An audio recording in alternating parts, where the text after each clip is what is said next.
A gala evening to celebrate excellence in the agriculture segment.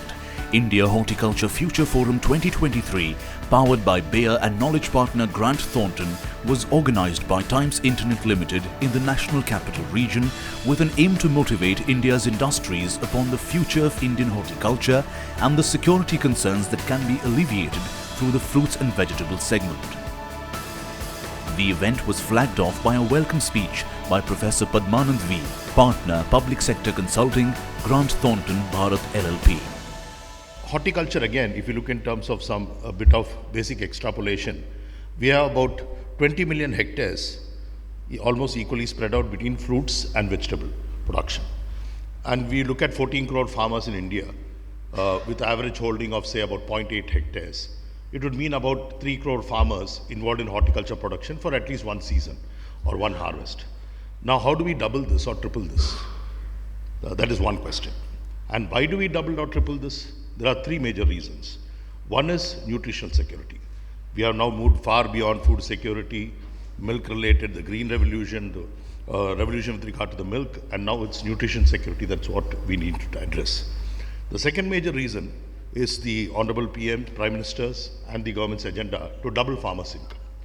We have found where we intervene in the field, Grant Thornton, extensively across India, with development partners and Bayer, of course, and many other corporates, is what we find is that just a part of the land holdings being converted to horticulture production could easily contribute towards doubling farmer income within one season or even 1 year at most. We don't have to wait years together. But then there are constraints, various constraints there. The third major reason for promoting horticulture, other than nutritional security and easily contributing towards doubling farmers' income, would also be towards contribution to GNP, not just GDP, but GNP. The 1% of global market share, even in banana, we are the world's leading producer of banana, but we find small countries, Ecuador, Philippines, relatively small countries, holding global market share leadership. So this is where we could easily penetrate, contributing to all three areas: nutrition security, doubling farmers' income, and also greatly contributing towards enhancing the GNP of the economy. The event was followed by key insights of agriculture sector from D. Narayan, President, Bayer South Asia and Global Head of Smallholder Farming. Clearly for us in India, we can take pride that we're about to cross or already crossed China as the largest and the most populated country in the world. The demand side of the equation is very, very clear. The nutrition side, like Dr. Padmanand said, is even more important. And there again, I think there's a growing recognition that the role that horticulture can play in solving the challenges there as well. And finally, I think with the challenges that the world has seen, especially during COVID, the disruptions of supply chain and food security, the opportunities for looking at India as a major global hub for exports, for agriculture in general, but horticulture in particular, is going to be significant. Having said that, what would it take for us to realize the opportunity and the dream that we have for ourselves? I would frame it in one simple word: competitiveness, and competitiveness at a global scale. And we have to drive this in India for not just for all of agriculture, but especially if you look at horticulture, which is one of the most complex supply chains that we are faced with. The event started with a thought-provoking panel discussion where an array of industry leaders and experts came together and discussed on the topic Horticulture Opportunities, 360-degree view.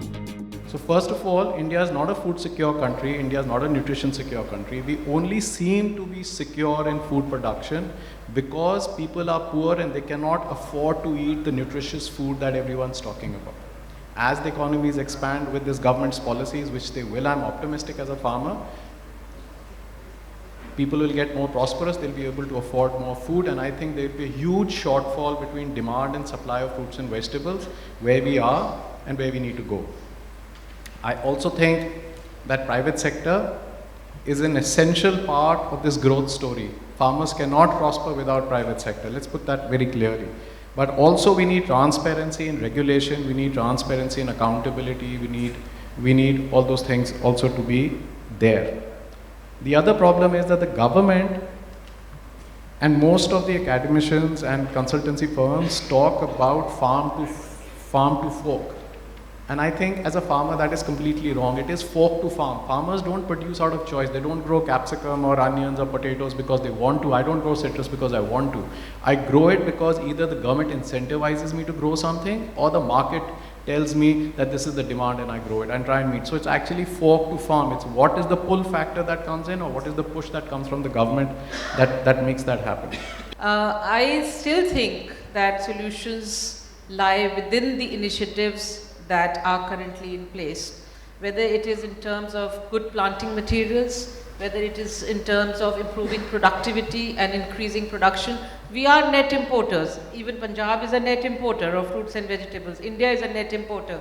So there is a shortfall that we are unable to meet in the country, and I think within the policy environment which is prevalent, which I think is a very good policy environment at the moment. Of course, nothing is perfect, and you can always tweak a policy, or you can, amend a policy to kind of bring back, certain things which have gone missing. But having said that, I think the environment has never been better, and there is a great deal of initiative which has been taken in very good earnest with the avowed objectives which have been spelled out. So where does it leave us with? Good planting materials, I think.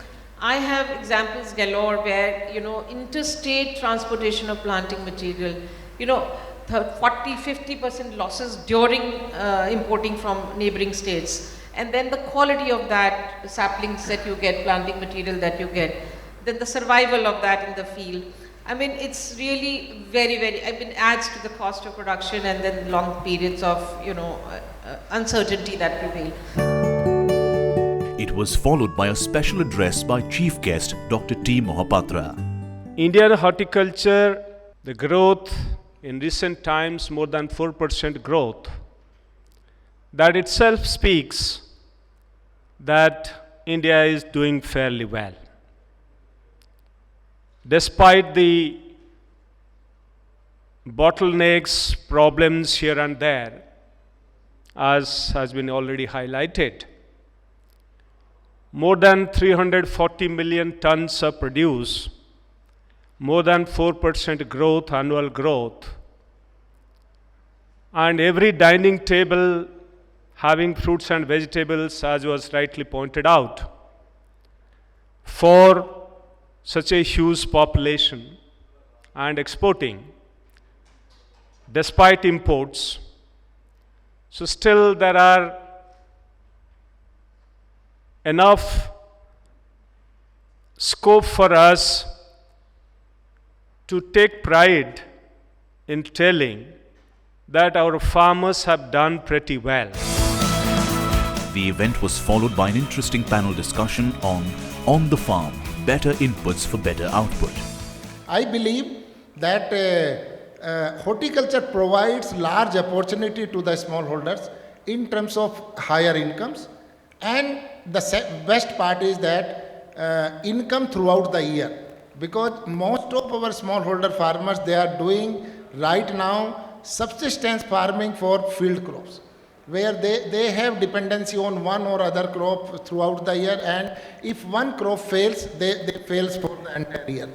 And the vegetables and horticulture provide that opportunity to smallholders, that they can earn more, they can grow more, and they have a regular source of income throughout the year. And that's why I say that it is more relevant for smallholders to go for, in terms of diversified farming, maybe small piece of land they can keep for their field crops, but other part for their main horticulture and vegetables.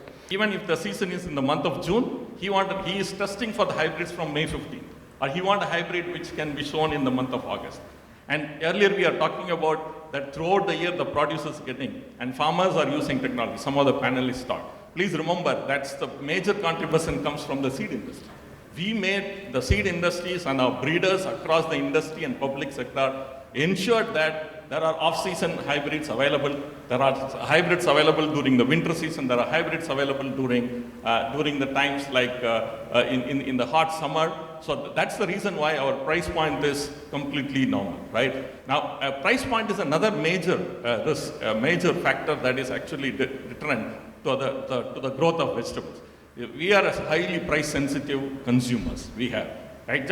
I would like to ask yourself a question. When you are a kid, when did you first time learned about the bargaining skill, right? When your mom and dad, start bargaining with our street vendors, vegetable vendors, right? Right? If they ask for it, the guy says 20 rupees, then 17, 12, and they settle down for 15 rupees. And by that way, they buy all the vegetables, pay the money, and then finally they ask, buy a thoda coriander and curry leaf free, right? We like to think of ourselves as the nutrient use efficiency people. That's our trademark slogan. We are a company that researches, develops, and manufactures products that help farmers do more with less. And when I say less, I mean less fertilizer, less harsh chemicals, and even less seed. That provides an output to growers of more yield, higher quality, more nutritious crops, that helps farmers with their income and establishes the entire value chain that we're talking about in the food industry today. At Verdesian, we like to think of ourselves too as hardcore science people. So we are backed by science with our patented and trade secret technologies, and we like to use data to drive what our agenda in the market.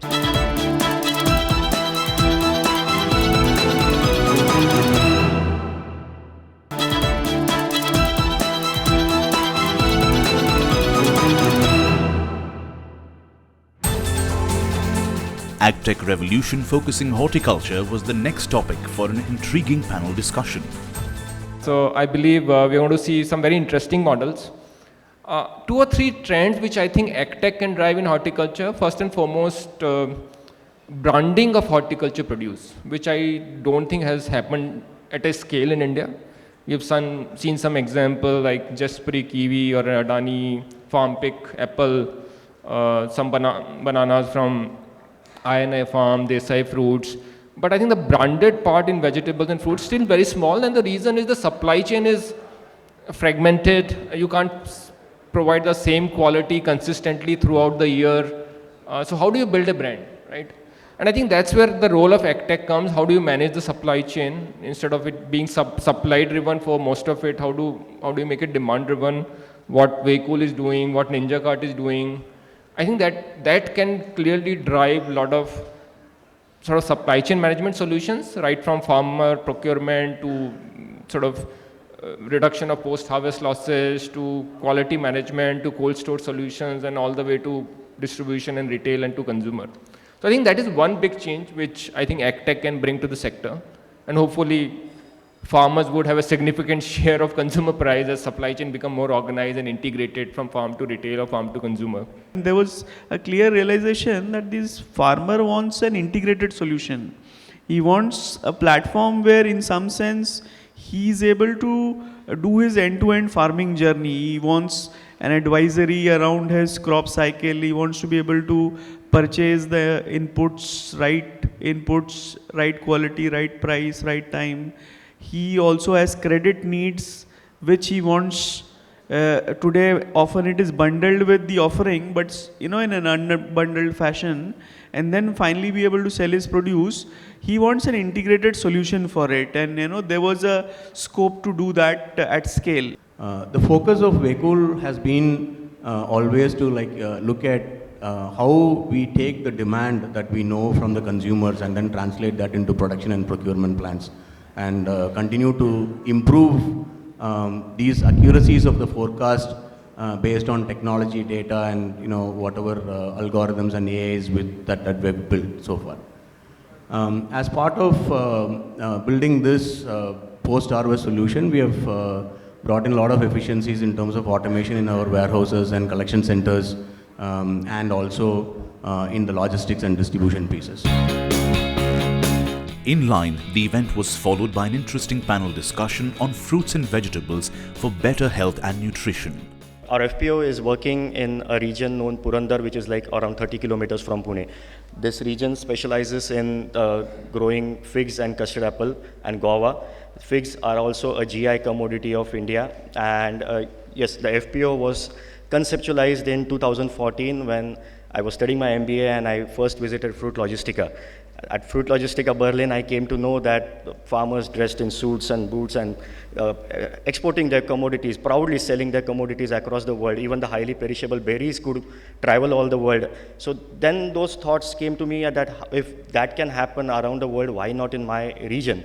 So when I came back, I made a group of farmers in my village, in my taluka, and we started researching on exactly knowing what the pain points are for the figs, because figs, usually they say that they last only for a day or two. But I can proudly today say that with partnership with Bayer CropScience, with partnership with StayPack, we could extend the shelf life to up to 15 days. So, I mean, it's been a long journey. I mean, 2014, 2023, it's been a long journey for us. This is a bootstrapped FPO. We started with some marginal contributions from all the farmers, and today we are doing pretty good business on our own, and we are funding our own projects in our taluka.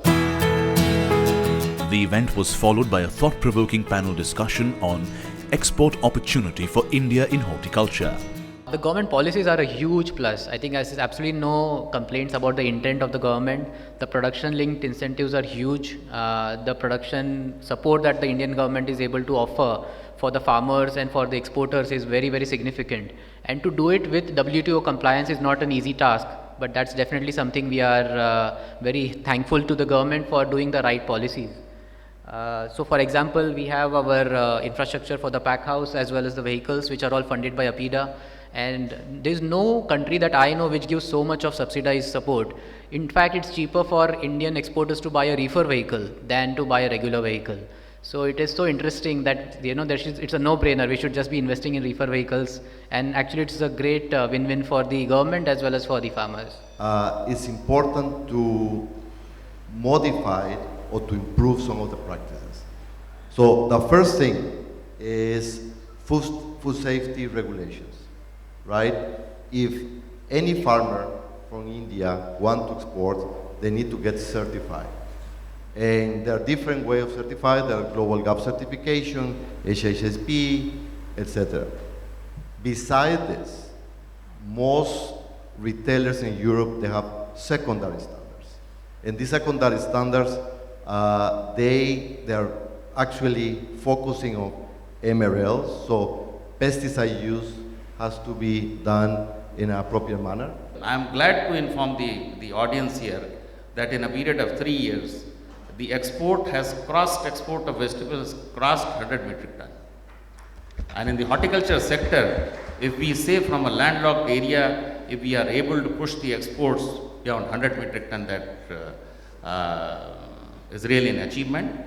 So similarly, this was where nothing was there. Now coming to the other clusters. The clusters of mangoes, banana, the pomegranates. What we have tried to, with the stakeholders, we have tried to identify where the gaps are there in the supply chain, in terms of infrastructure, in terms of what quality initiatives needs to be taken, and how the produce is required to be connected to the global market. So we have been successful in connecting some of the FPOs directly, connecting to the exporters and then connecting to the global market. In line, the event was followed by an intriguing panel discussion on the future of horticulture in India. So Bayer has committed to uplifting the livelihood of 100 million smallholders by 2030. And anybody who knows what ESG commitments mean knows that this is a prerequisite for the company to get financed and to meet the shareholder needs. So the second thing, which is very, very important to realize, is we will not make it if we're not successful in India. That is 100% clear. And therefore, obviously under the leadership of Dee, we have decided to roll out the initiatives first in India, make them successful here, and then really try to take them with the necessary adaptations into other countries. farmers will be farmers, whether it's in India or in the Netherlands. They will not accept knowledge just like that. You really have to invest in that. You have to go to the farmer, tell them about it, repeatedly. And you have to know what you're talking about. I mean, with a university like Wageningen, the #1 agricultural university in the world, it's easy to, but it became the #1 because they demonstrated it to the farmers that it really helps this knowledge. You have to offer this extension. So what we did was we already were in the business. We had created this entire relationship with growers. Then we set up the FPO, and then we invited them to be growers, to be shareholders. And when we invited them, they had no clue of what's really happening. They didn't really have an idea of why this was happening and what the intent was and where we're going with it. But again, we didn't ask them to buy. What we did was we paid them fair prices for all the produce that we were picking up. Then we said, okay, we are going to be declaring a bonus every year for you, but we're not going to give you the bonus, it's going to stay with the company. And then what we did was for a couple of years, we retained their bonus, and then we used their bonus after paying them a fair price to issue them shares. So suddenly they became shareholders of a large entity, and they started realizing the philosophy and the fact that this company is actually here for their benefit. Because for the first few years, they couldn't fathom the idea that there could be somebody out there actually looking out for us. The event was followed by a session by Professor V. Padmanand and Rajveer Rathi to throw some light on the future of horticulture industry and the way ahead. NPK usage, we find, has in fact doubled, while the yield has effectively halved the last few years. The NPK usage, the subsidy needs to be reconsidered, also in terms of urea, a consideration for the government again, policy initiative. USA, for example, is 120 kg per hectare. India is about 220 kg per hectare application. And the yield, is maybe a half or 1/3 in most commodities. Brazil, biostimulant usage is 50 kilogram per hectare. India is 2 kilogram per hectare. The UN studies have shown Brazil is now a leader in commodity exports. Commodity world trades, Brazil is everywhere, the name. India has yet to reach that height in terms of global trade. Let's convert all these conversation suggestions into an action, and that's where this 7 working groups has been formed. We propose to form an Indian Horticulture Consortium representing all stakeholders together, and definitely we want to leave with one commitment that within 4 to 6 weeks, definitely we'll constitute these groups representing everyone in the entire value chain, and we'll make subgroups representing everyone with an actionable item so that when we meet next time, maybe in 6 months or 9 months, at least we are talking about where we have moved from today, what we have discussed, what we have seen, just to build up further on that. So thank you so much. The event was concluded by the speech of Guest of Honor, Vishesh Chandok, CEO, Grant Thornton Bharat LLP. And I can only say we at Grant Thornton Bharat are fully committed to supporting all those initiatives, because we've obviously been a pioneer across the cluster value chain development interventions in the wider food and agri ecosystem. We've contributed towards evolution of several policies, both at the national and state levels. The large integrated horticulture development scheme was something we did. Several post-harvest and processing infrastructure schemes we were involved in.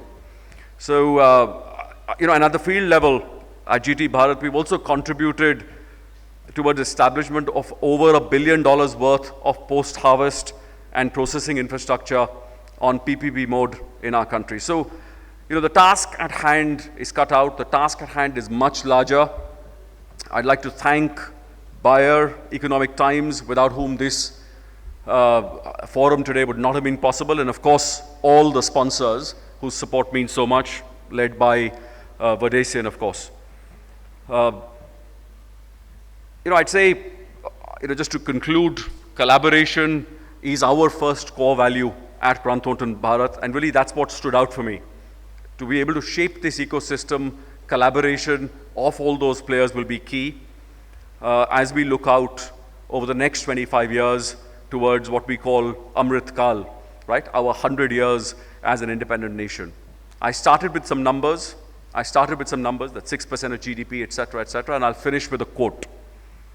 Charles Warner, the American author, said, "The man who has planted a garden feels that he has done something for the good of the world." That's what you all are doing. You're doing something for the good of the world, ladies and gentlemen. Thank you very much for being here, and please continue this great work.